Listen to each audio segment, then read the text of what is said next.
According to the Transport Ministry, Haneda International Airport has reopened 2 of its 4 runways. Haneda International Airport has reopened 2 of its 4 runways. The airport had earlier closed all runways. Haneda International Airport has reopened 2 of its 4 runways. The Japan Road Traffic Information Center and police say expressways around Tokyo and northeastern Japan have been closed.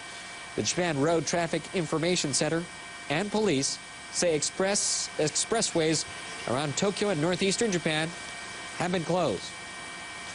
According to Toshiba Elevator, it assumes that most elevators came to a halt in the region affected by the disaster. According to Toshiba Elevator, it assumes that most elevators came to a halt in the region affected by the disaster.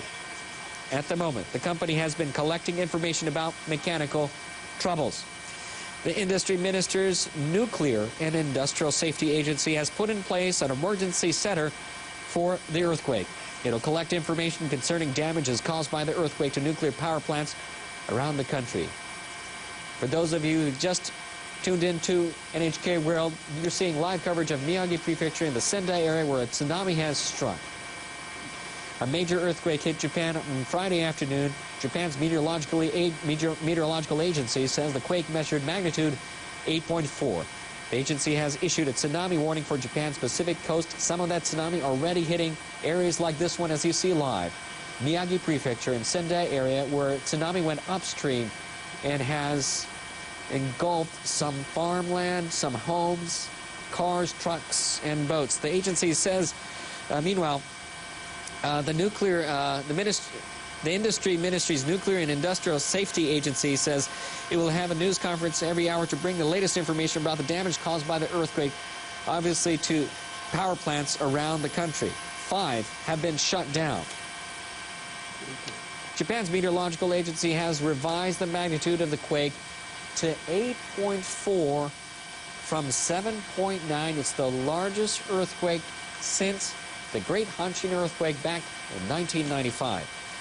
The Pacific Tsunami Warning Center has issued a tsunami warning for Japan, Russia, Marcus Island, the Northern Marianas, Guam, Wake Island, and Taiwan. Once again, the Pacific Tsunami Warning Center has issued a tsunami warning for Japan, Russia, Marcus Island, Northern Marianas, Guam, Wake Island, and Taiwan. And here is more live footage of Miyagi Prefecture, Sendai area. Live coverage of what the tsunami is doing in Miyagi Prefecture in Sendai City. That tsunami obviously going upstream, engulfing some of the farm and homes in that area. You're seeing a tsunami going upstream, engulfing some farms and homes in that area.